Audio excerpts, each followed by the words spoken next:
Labdien! Esmu BASF agronoms Uģis Ozoliņš, un kā jau mani kolēģi minēja iepriekš, pēdējā laikā rapšu audzēšana kļūsi visai izaicinoša. Pēdējo gadu klimatiskie untumi, izaicinājumi, nezāļu, kaitēkļu un slimību ierobežošanā, kā arī, diemžēl, nepastāvīgās rapša ražas ir likušas vairākām saimniecībām pat pārtraukt rapšu audzēšanu. Tomēr katrā krīzē rodas arī iespējas. Manuprāt, pieņemot uz zināšanām un pieredzi balstītus lēmumus un risinājumus, mēs varam atgriezt rapšu audzēšanu rentablu. Šodien prezentācijā aplūkosim, kādu lomu spēlē limacīda kvalitāte, lai mēs efektīvi varētu ierobežot kailgliemežus. Sīkāk pētīsim pēdējā laikā tik ļoti izplatīto slimību verticilāro vīti, kā arī noskaidrosim, kā uzlabota fungicīdu formulācija ļauj mums efektīvāk ierobežot slimības rapšos. Tad, ķeramies klāt. Pēdējā laikā kailgliemežu ierobežošana kļuvusi arvien aktuālāka, un vairākas saimniecības, kas ir saskārušās ar šiem kaitēkļiem, savā saimniecībā jau kailgliemežu ierobežošanu savā audzēšanas tehnoloģijā iekļauj kā obligātu punktu. Tomēr es aicinātu neizturēties viegliprātīgi pret kailgliemežu ierobežošanu, jo kaitēklis dažu dienu laikā var būtiski izretināt sējumu vai pat iznīcināt sējumu pavisam. Svarīga ir ne tikai kaitēkļa konstatēšana sējumā, bet nepieciešams arī efektīvs limacīds, lai mēs varētu ātri ierobežot kaitēkli. Jo ātrāk kaitēkli mēs ierobežojam, jo mazāk iespēja, ka kaitēklis nodarīs kādu postu sējumam. Un BASF piedāvātais risinājums ir IronMax Pro.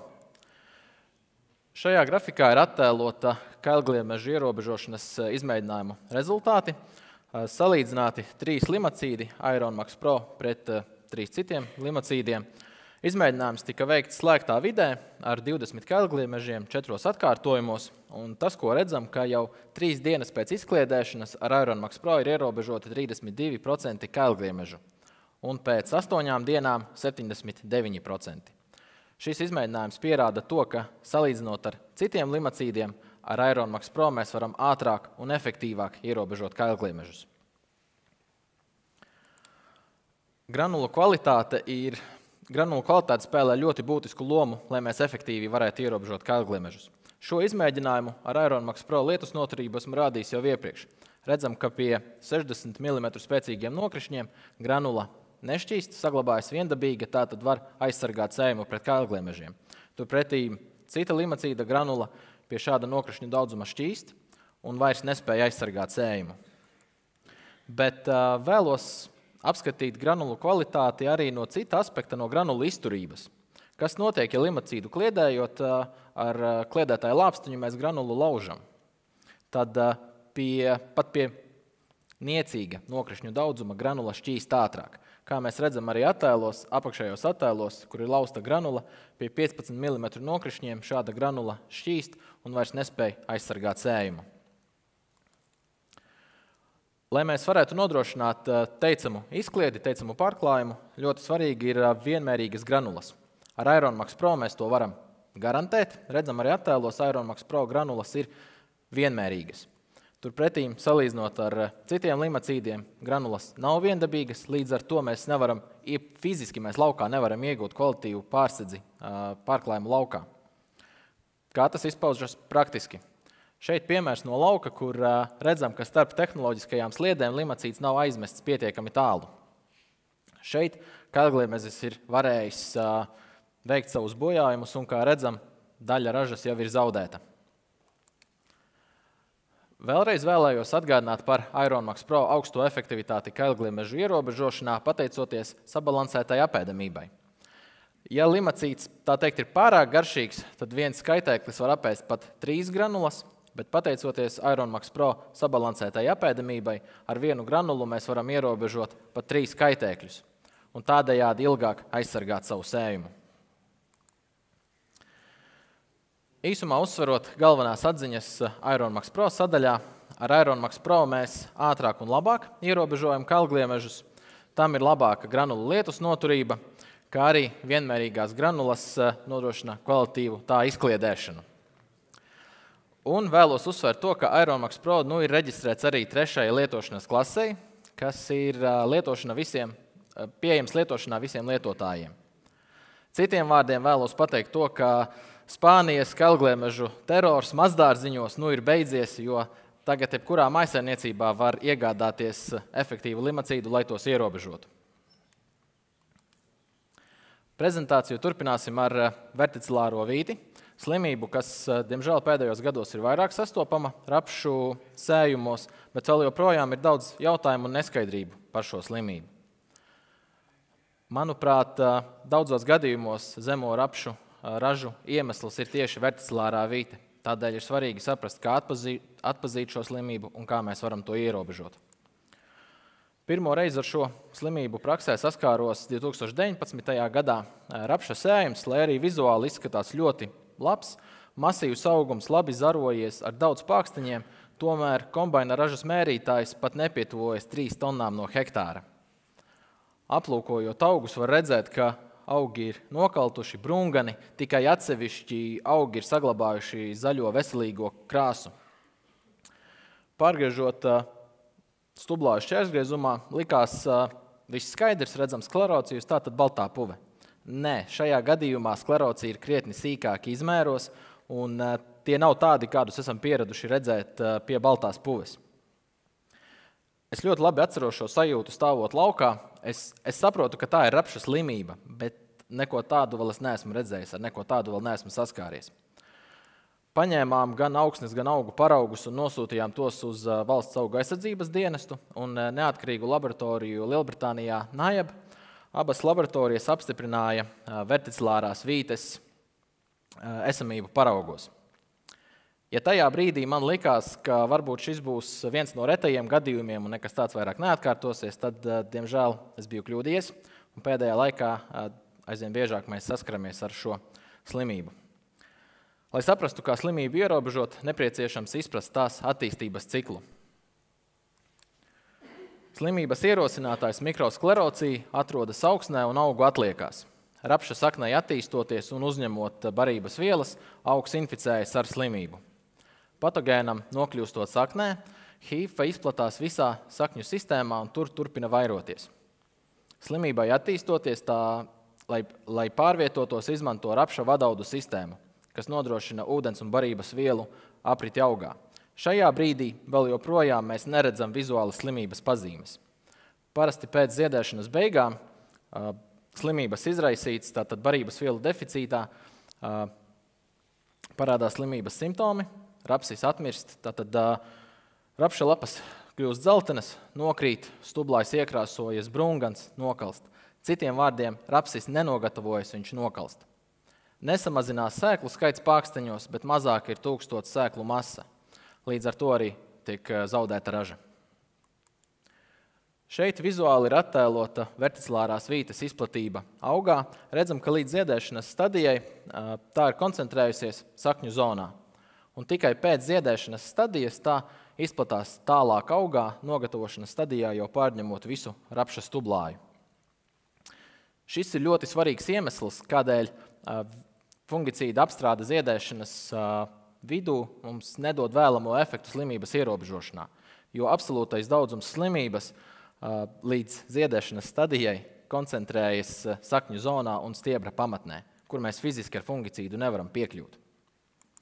Slimības attīstībai labvēlīgas ir siltas temperatūras plus 15 grādi, siltāks bez nokrišņiem. Patogēns lēnāk attīstās, ja augsnes temperatūra ir plus 12 grādi vai zemāka. Tas par rudeni runājot, ziemas rapsi rudenī. Kā arī ražas zudumi ir no 10 līdz 50%. Kādēļ tik liels intervāls? Jo ražas zudumus ietekmē gan slimības izplatība, gan laikapstākļi. Ja pēc rapša ziedēšanas ilgstoši ir sauss ar augstām gaisa temperatūrām, tad šādi stresa apstākļi tikai veicinās slimības radītos ražas zudumus. Bet, ja pēc rapša ziedēšanas ir pietiekams mitruma daudzums, tad arī mazāki būs šie ražas zudumi. Kā arī patogēns augsnē saglabājas pat 10 gadus. Slimības pazīmes ir vertikāls brūns svītrojums uz rapša stublāja, nokaltusi atmiruši rapša stublāji un sakņu sistēma, kā arī rapša stublājos izveidojas mikrosklerocija, kas tad ir nākamais slimības ierosinātājs. Verticilārās vītes ierobežošanai nav viena gatava fungicīdu risinājuma. Tā jāierobežo ir ar kompleksiem dažādiem paņēmieniem. Kā pirmais, augu maiņas ievērošana un intervālu starp rapšiem palielināšana. Nepieciešams ierobežot krustziežu nezāles, jo tās pavairo un attīst un pavairo slimības izplatību, kā arī starpkultūru maisījumos neizmantojam krustziežu augus, jo arī tādi mēs varam pavairot slimību. Izvēlamies pret verticilāro vīti noturīgu šķirni. Kanādā veiktos izmēģinājumos pierādījās, ka šķirne ir tiešām būtisks faktors, lai mēs samazinātu verticilārās vītes izplatību. Šajos izmēģinājumos tikai mainoties šķirnei tika iegūta efektivitāte pret verticilāro vīti no 10 līdz 50%. Un šeit vēlos uzsvērt, ka visas BASF Invigor ziemas rapša šķirnes ir ar noturību pret verticilāro vīti.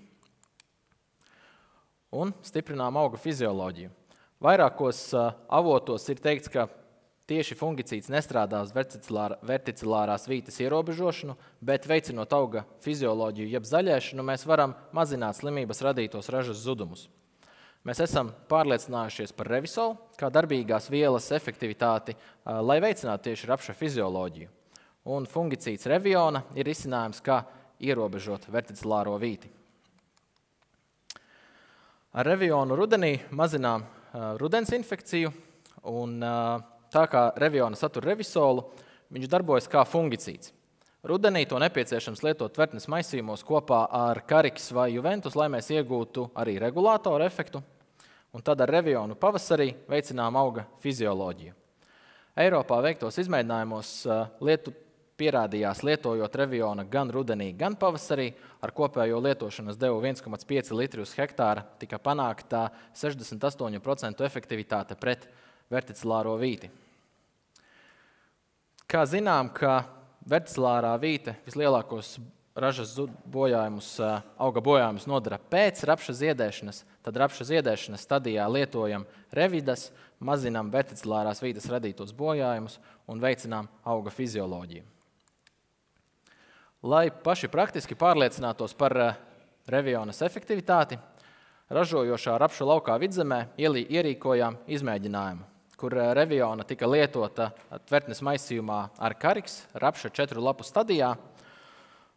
Pats šo lauku apsekoju 1. novembrī, un tas, ko varēja piefiksēt, ka augi, kas apstrādāti ar Reviona, šiem augiem bija krietni mazāk dzelteno atmirušo lapu. Reviona veicināja auga fizioloģiju.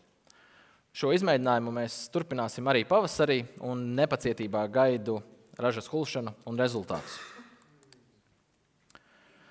Esam nonākuši līdz prezentācijas noslēdzošajai sadaļai formulācijas nozīme slimību ierobežošanai rapšos. Pētot fungicīdu sadaļu Valsts augu aizsardzības dienesta reģistra grāmatā, bieži vien var ieraudzīt, ka viens un tas pats fungicīds ir reģistrēts gan graudaugiem, gan rapšiem. Vai tiešām viens risinājums strādā 2 dažādos kultūra augos ar dažādu lapas uzbūvi, vaska slāni un mērķi, kur fungicīdam ir jānokļūst, lai tas būtu efektīvs? Mēs BASF esam pārliecināti, ka fungicīda formulācija ir būtiska nozīme, lai mēs ar augstu efektivitāti varētu ierobežot slimības, un tā būtiski atšķiras graudaugiem no rapšiem. Jau pagājušajā gadā prezentējām jums jauno Revisolu saturošo fungicīdu Revidas, kam ir tieši rapšiem veidota formulācija. Lai fungicīds būtu efektīvs, tam ir jānokļūst uz rapša lapas un tur jāsaistās, tā teikt jāpielīp. Šeit laboratorijā veikts izmēģinājums salīdzinot standarta formulāciju un Revidas uzlaboto formulāciju. Redzam, ka standarta formulācijas gadījumā piliens nokrīt uz rapša lapas, bet nesaistās pie tās un nolic nost. Turpretīm ar Revidas uzlaboto formulāciju piliens saistās, un tur arī paliek. Tātad produkts ir sasniedzis mērķi.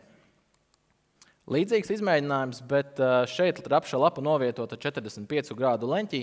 Redzam, ka standarta formulācijā piliens nokrīt uz lapas, nesaistās un notek no tās. Turpretīm ar Revidas piliens nokrīt, saistās un tur arī paliek. Varētu jau šķist, ka piliens taču uz lapas ir bijis, kaut kam tur noteikti ir jābūt. Tad ar fluorescējošu gaismu varam pārliecināties par pārklājuma kvalitāti, kā arī to, cik daudz produkts ir uz lapas. Un redzam, ka Revides uzrāda pārliecinoši labāku produkta saistīšanos pie auga daļām. Un tas ir būtiski, lai mēs ar augstu efektivitāti ierobežotu slimības rapšos. Tagad aplūkosim, kā Revides, pateicoties šai uzlabotajai formulācijai, efektīvāk ierobežo balto puvi. Šeit Revides salīdzināts ar citu fungicīdu, ar pilnotā lietošanas devu 1 litru uz hektāra, baltās puves izplatība 24%. Redzam, ka abi fungicīdi uzrāda augstu efektivitāti slimības ierobežošanai virs 70%, bet ar Revides šī efektivitāte ir augstāka. Bet kas notiktu gadījumā, ja baltās puves izplatība palielinātos? Loģiski fungicīda efektivitāte samazinās, bet pat pie tik augstas baltās puves izplatības kā 41% redzam, Revides efektivitāte ir samazinājusies tikai par 1% un vēl joprojām saglabājas ļoti augsta. Tikko aplūkojām rezultātus ar vidēju un ļoti augstu baltās puves izplatību sējumā, bet kā darīt situācijās, ja šķietami baltās puves izplatība būs zema un varbūt fungicīdu lietot nav nepieciešams? Tad vairāku izmēģinājumu rezultātu apkopojums pierādīja, ka ar Revides iegūtais papildu ražas pieaugums ir 300 kg no hektāra, pat tad, ja baltās puves izplatība ir zema. Šāds ražas pieaugums noteikti sēdz fungicīdu izmaksas un atmaksājās. Vēlos turpināt ar saimniecību pieredzes stāstiem lietojot Revides, kā arī par to, kādas vēl praktiskas priekšrocības sniedz šis fungicīds.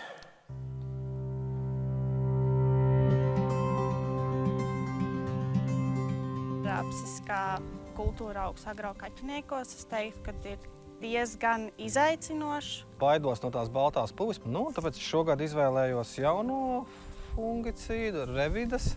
Kurš man ļoti uzrunāja, jo pirmkārt augsts ražas potenciāls. Un tā kā nomigloja pēc nedēļas, varēja redzēt atšķirību, kur ir miglots un kur nav miglots. Varat nebaidīties, kad atrodaties lauku un smidzinot, jums pēkšņi var sagaidīt lietus mākoņi un līt. Revides šā vai tā darbosies. Bija skaists ilgi, bija zaļš, patikās. Izmaksas salīdzinoši zemas. Visticamāk arī nākamgad izvēlēšos atkal Revides, jo rezultāts patikās. Es esmu priecīga, kad esmu izvēlējusies Revides.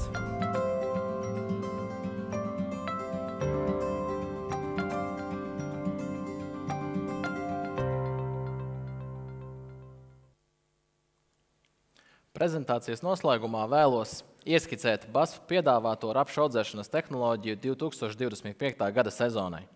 Sākot jau ar jūsu saimniecībai piemērotākās šķirnes izvēli, ar herbicīdu risinājumiem, kā konvencionālai, tā arī Clearfield rapšu audzēšanas tehnoloģijai, teicamu limacīdu Ironmax Pro un augšanas regulātoru un fungicīdu risinājumiem jūsu saimniecībai.